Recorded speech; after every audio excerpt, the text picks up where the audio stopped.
рудная пристан ва ё бандари рудная мероси заҳролуди муассисаи истихроҷу коркарди сурбро пушти сар мекунад. фонуси баҳрӣ ва дуқула ин шаҳраки воқеъ дар 500 километрии шимоли Владивосток, маркази шарқи дури Русия, дар пули миллии Русия ҷой дода шудааст, вале одатан ин манзара дар иҳотаи абрҳои зарди заҳролуд ноаён мешавад. сокини рудная пристан Дмитрий Карайский мегӯяд, шароити кор дар ин муассисаи басташуда ваҳшатнок буд. ҳама коргарон вафот карданд. ҳангоми кор ин заҳр دهان انسان را شیرین میکرد. ساکنان شوخی آمیز میگفتند که در خون آنها سرب وجود دارد، زیرا هوای سرشار از چنگ سرب را نفس میکشند. زمان یک گروه زیست محیطی ایالات متحده آمریکا این شهرک را در میان 10 مکان زهرآلودترین عالم جای داده بود.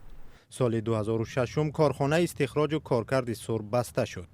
حالا این مؤسسه همچون یادآوری از 75 سال پرتاب‌های زهرآلود خدمت میکند. در اینجا نه علف میروید و نه بوته به چشم میخورد. این تپه ها هم کاملا خالی بودند. بعدی بسته شدن کارخانه نشء و نمای رسانه‌ای ها شروع شد. تحقیق پژوهشگران محلی در سال 2005 نشان داد که آثار سرب در تن 69% کودکان شهرک مشاهده میشد. در سال 2012 هم باشد موجودیت سرب در خون 44% نورسان رودنه پریستان تصدیق شده بود.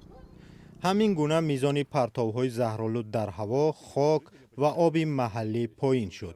ولی اکنون مشکلی بیکاری مردم محلی پیش آمده است. ساکن رودنه پریستان اندری شپاتک میگوید بسیاری ها کسب نو آموخته در جستجوی شغل به هجرت مجبور شدند.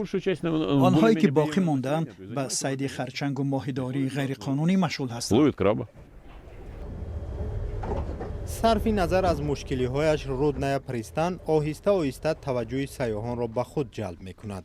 بعضی ها به اینجا می آیند تا پرتاب های صنعتی این شهرک را با چشم خوب ببینند و از آن عکس بگیرند. سیاحان دیگر برای شناوری زیریابی به رودنه پریستان می آیند که امکان دارد در آینده به منبع مهمی درآمد ساکنان تبدیل یافته امیدواری ها را تقویت بخشد که روز موازنه زیست محیطی منطقه برقرار خواهد شد.